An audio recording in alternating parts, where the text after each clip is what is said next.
All right, welcome to the second episode of Scale Autocast. I almost said our other podcast name because it's just habit. Well, we're at Um, episode like 350 of that, and we're at episode 2 of this. So that makes sense. yeah, yeah, but we're doing it. This is the second episode. We're doing it once a month because the video a little more time consuming for us. We did it in November. Now we're doing December. First episode was we did some diecasts, Yeah, but we now we're kind going of to got talk into about some models. we did like an overview of our collecting habits, I think is how I would describe episode 1. Episode 2 Mm-hmm. is another faction of our Scale Auto love, which is plastic model kits.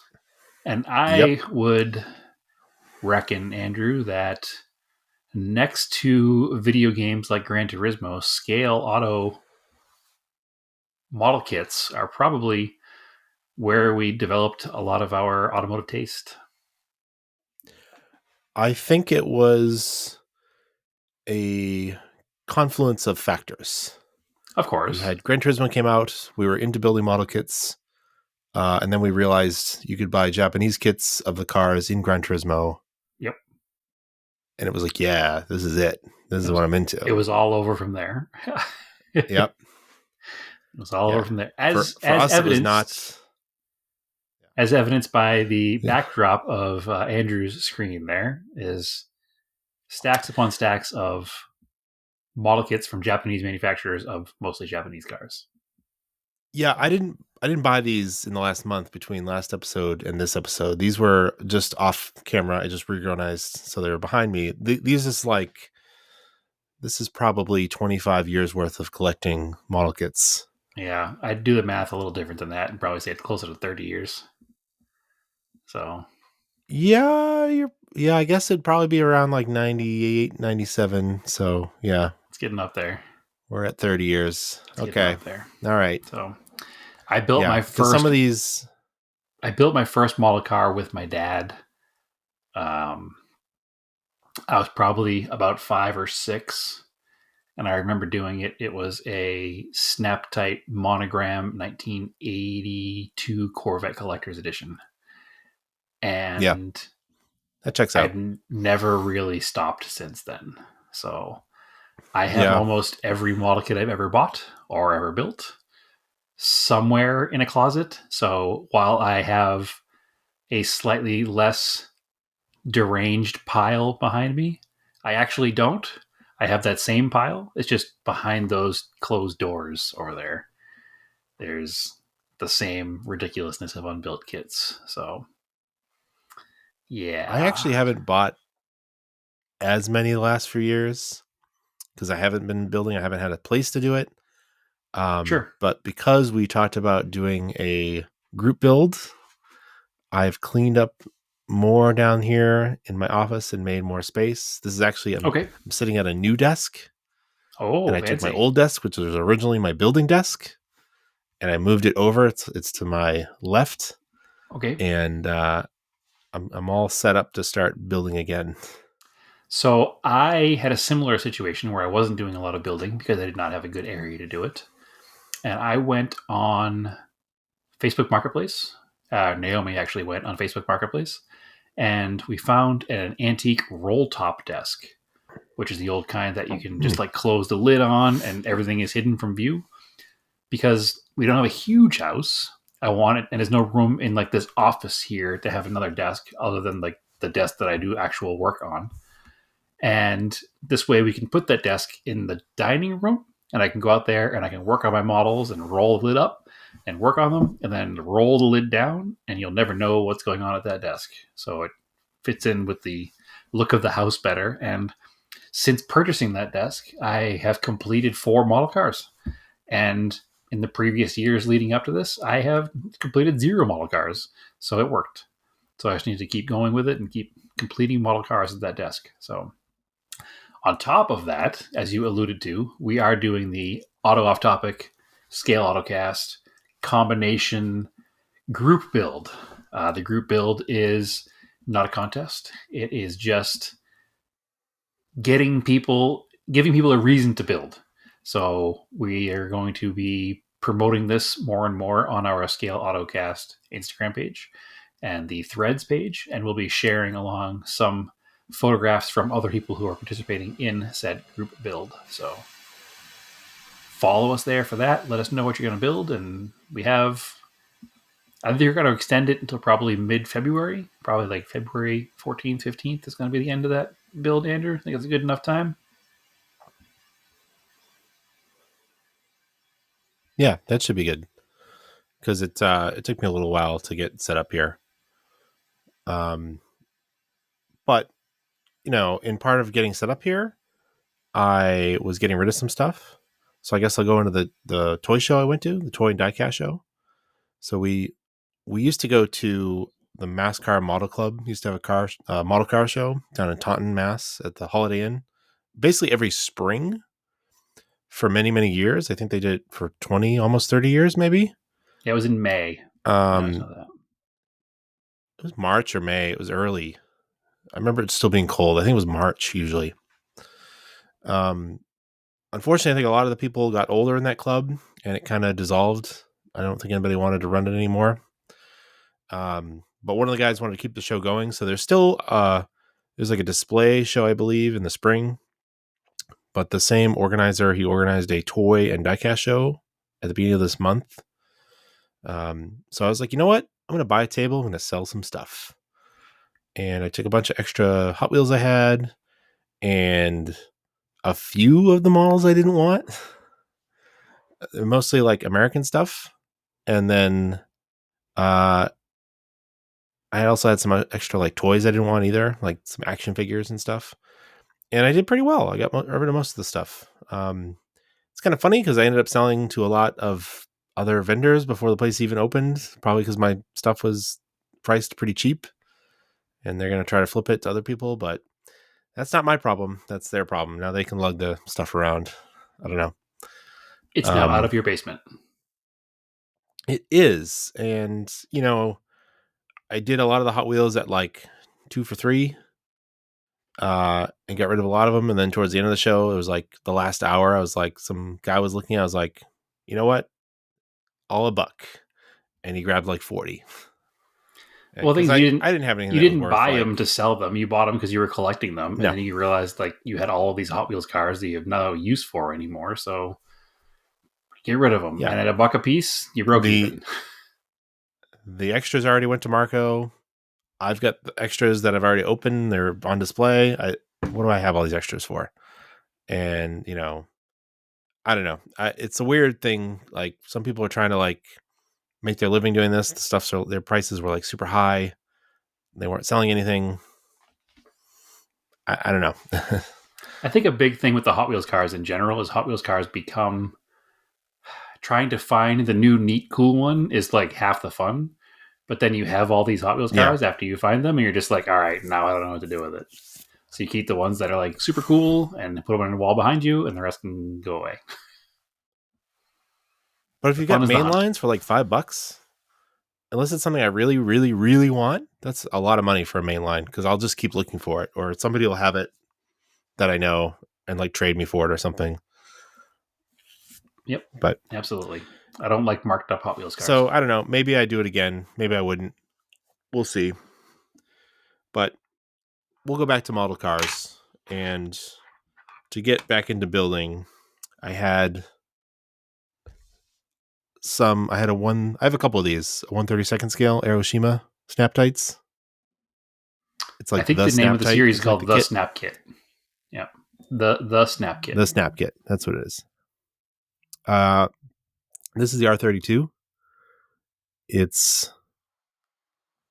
came with stock wheels, so I did it stock height because you can set the different height for them.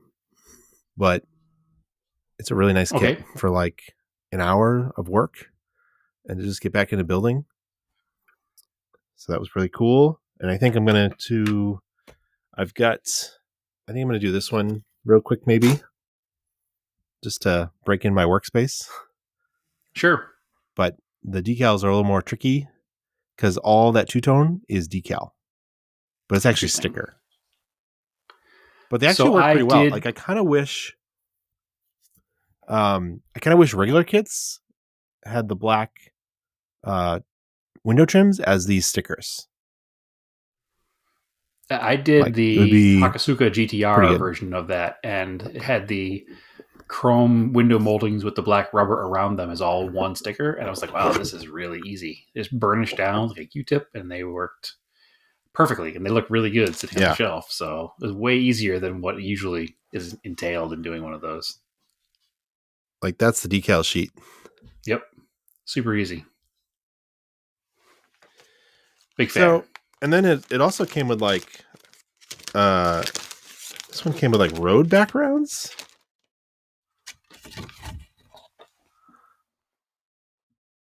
which is kind of weird. Oh, that's like a highway. I had it upside down. That's what that is. What's the other one? Oh, it tells me what to do. There's the instructions. It's like the road, and it tells you like how to For all set it your up. photography fun when you're done. Yeah. So that's kind of cool. And then I did order some more kits. They have a 1/32 version of the Countach without the spoilers. I was like, that's kind of cool. I'll build that. Is it the Snap Kit version, I or don't is know, it these like just seem full? it's like the early 70s version. So just the straight wedge, like no spoilers on it. Okay, but is it a Snap Kit too, or is it a full glue paint kit? In this series, yes. Oh, interesting. It is the Snap Kit in this series. That's brand new then. I've not seen that. Yeah. So, but these are fun. They're like quick. Sure. So I think I'll do that next. That's kind of, it's not part of our group build because it's a snap tight. Sure. Which, hey, listen, if somebody wants to build a snap tight for the group build, that's cool. I just want to get people building kits and Gets you building. getting the addiction back and becoming enamored with plastic models again. So I went to my hobby shop here and I found what I wanted to build, which was, I was like, oh, I'll build the Tamiya Abarth. Because I had actually built it in high school. It actually came out really nice. And I should go grab it from my parents' house and dust it off. But then I was like, oh, that's kind of boring. And I was looking for supplies on some websites. And there's actually a trans kit for it to make it into like a hill climb car with like the big wide flares and stuff. And I was like, oh, that's kind of neat. Because I was like, I kind of want to see what these new 3D printed stuff is like and how it goes together. Because apparently it's really good. It's a lot different than resin. I guess it depends on who makes it. I guess. Yeah, but I guess like resin used to take like a lot of prep and stuff. Like I never built a resin kit when I was younger. But now these 3D printed stuff basically works like ABS plastic. So we'll see. I'm waiting for that to come in. So instead of that, this will probably be the next kit I'll build, which I had also ordered airbrush paint to try. And this is Fiat Abarth Corsa Gray, which is kind of that bluish color. It actually looks like cool khaki gray. It looks just like the All-Track color. Or the Crosstrek color, my wife's car. But I'm going to do this Volvo 240 kit. Because it's simple and it's white and it doesn't have one color. Minimal decals. Yep.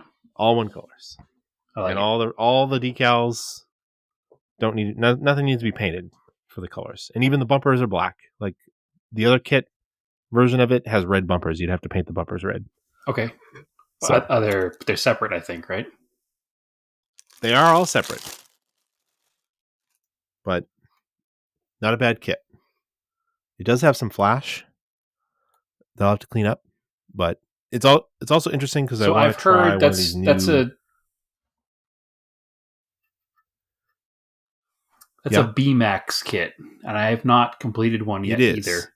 I did take one out and kind of like play with the pieces a little bit and look at it, but I haven't actually built one yet myself. So I kind of want to build one before I build the Starion one because I want the Starion one to come out. Yeah, really good. So yeah, I wanted to check them out because there's like BMAX ones. So this is a BMAX Platts. Because then there will be like BMAX Nunu Aeroshima versions. I have a couple of those. Yeah. Of like the Celica rally cars, the Group A cars. So yeah, it has I would say the flash is equal to an older Tamiya kit, probably, Okay. or a mid 2000s Revell monogram kit. So it's not terrible. It's not really going to take that much to clean it up. It looks pretty good.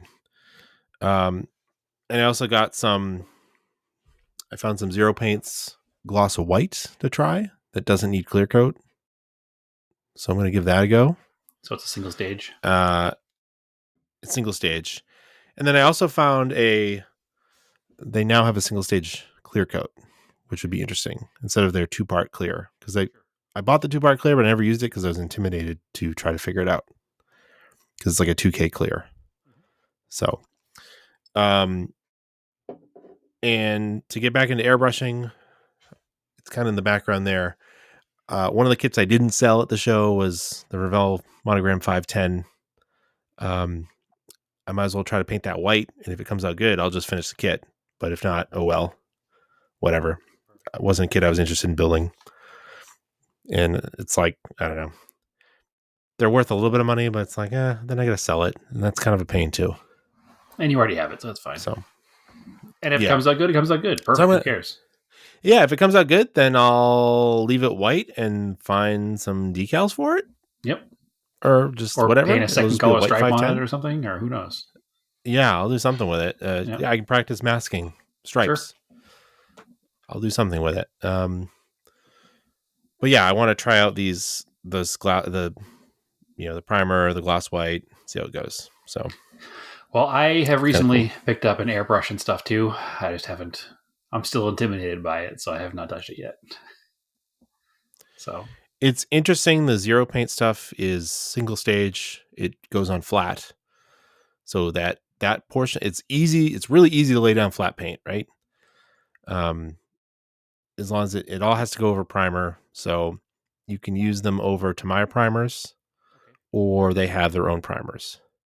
The other thing I want to try at some point, and we'll probably talk about it when I try it, is the new pink primers for red, because that was always a problem. Yeah, because red likes to pull away from the edge. Tamiya. Yeah, and you can buy a Tamiya primer that's light flat pink. I give you a base coat for reds. I use the gray primer and their white primer, depending on the top coat color. I think if you wanted to do a black base kit red, you'd probably still have to go like gray, then pink, then red. Okay. But it's like excellent. A good way, I guess, to get red. So this is our second group build. We did a group build last year, and we did a snap kit group build just to make it really easy for people. So I happen to have my snap kit that I built right here next to me, so I can pull that up and show what's going on there. So this was an old Tamiya snap kit, Honda City. Honda City. So this is a Honda City, and it has a set of Fujimi Yokohama Advan Honda wheels on it. Yeah, exactly. City. Yes, from the other podcast. So this here was built pretty much box stock as it comes in the Tamiya snap kit, painted with some paint that I had lying around, and then lowered over a set of the Yokohama Advan. I don't remember the model number of these wheels, but they're almost like a tri-spoke kind of wheel. Ignore the fact that they are 5-lug and it's a Honda. We'll just pretend that it has adapters on it, so it's fine. But that's the first one, the first group build we did, which got me back into building, which was the whole purpose of the thing. And I've completed some kits before then. But for this group build, I have chosen something that should be difficult. So this might end in absolute disaster and be terrible. But over on Auto Off Topic and in the Auto Off Topic Discord, which is where this whole group build idea came to be, we have a few Isuzu fans. We probably have, I would say, 80% of the current Isuzu ownership in the United States in our Discord group. So I happen to have this particular kit, which is an Isuzu Impulse Turbo, which I don't know how familiar you are with these cars, Andrew, but they are an Isuzu Impulse is a General Motors T car underneath. So that means that these impulses are shared all the way back to Chevy Chevettes, but they're like a sports car body and a turbocharged engine. So the interesting thing about this particular kit is that it's an old release, as you can probably tell by the box and the colors of the car in the box and the kind Oh of yeah, yellowedness of the box. that's a Fujimi This Testers. It's a Testers packaging, correct? Now, Testers is an American company that sold most of the paints and glues you would have used in the 80s and 90s and early 2000s building a model, but they didn't produce their own model kits. Mm-hmm. So they have a partnership with other brands' model kits, and they repackage them. And you can see this here is a Fujimi, which is a Japanese manufacturer of kits. But that also means that this kit is old, to put it least. Yeah. This Testers version probably came out in the 80s. It wasn't a great Fujimi kit to begin with. Fujimi's Nope. bodies are good. They're very well done. They're very well proportioned. A plus.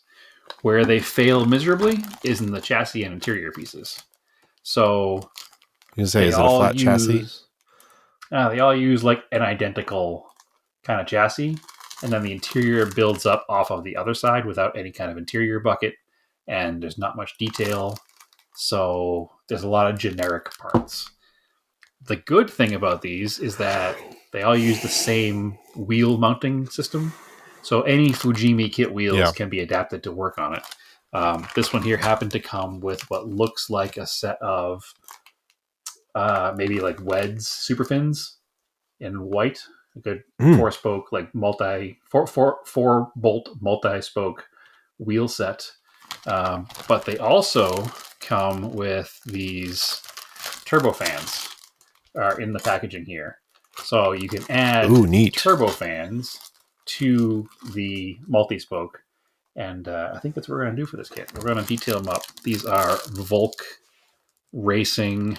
Nope, just says Volk Racing on the turbofan itself. So we're going to paint these up nice silver with silver turbofans. I'm not sure what color into the car yet, but these have a little bit of a questionable stance when they're built sometimes, so you have to do a lot of work with the wheel and tire combination to make them look realistic.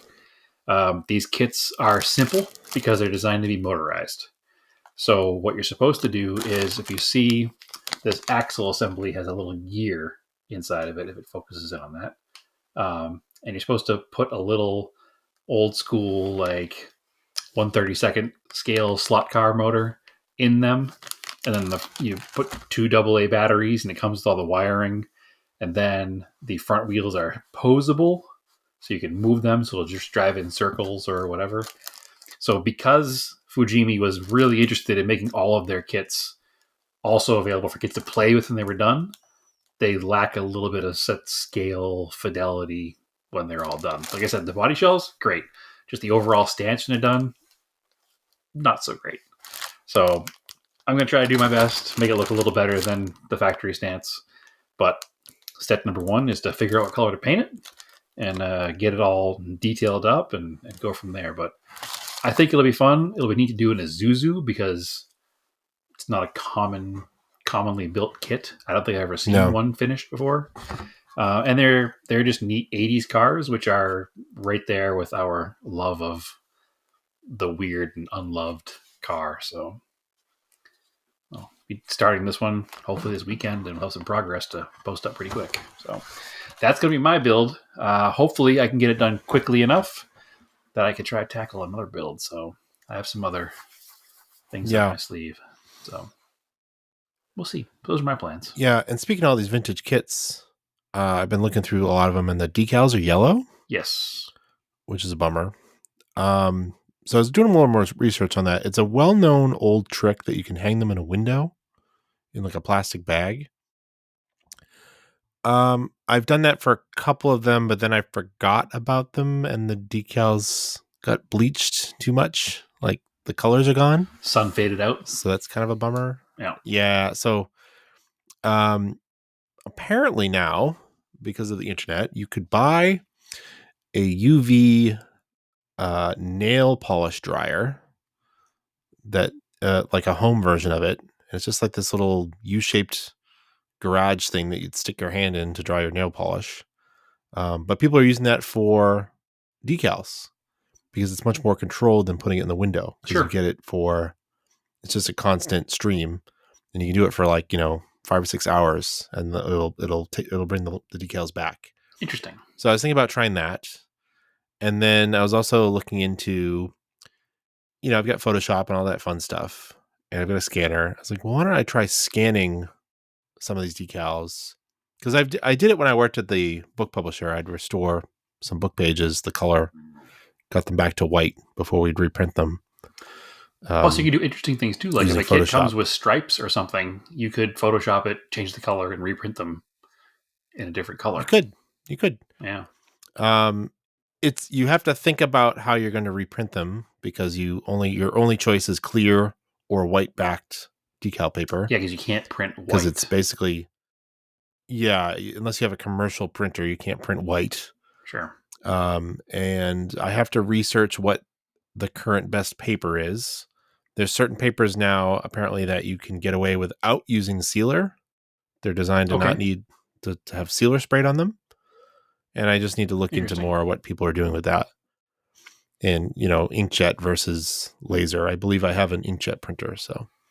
Well, I think you should make a bunch of little 1/24 scale auto off-topic decals so we can put them in the windows of all our scale cars now, too. I could do that, too. I have all the files. I didn't even think of that. I have the technology. So, yeah, maybe I should.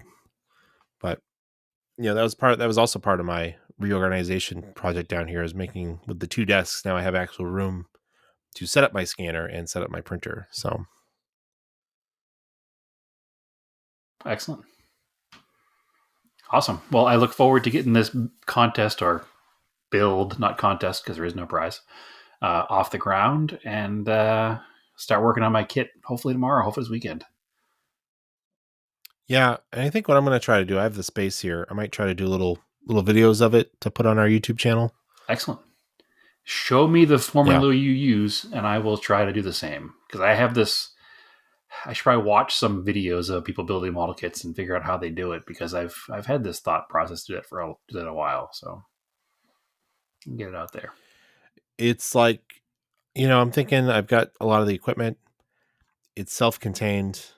In fact, you can do it with these webcams. You can just set them and record directly to the computer. So even easier than doing it on your phone and then having to transfer it.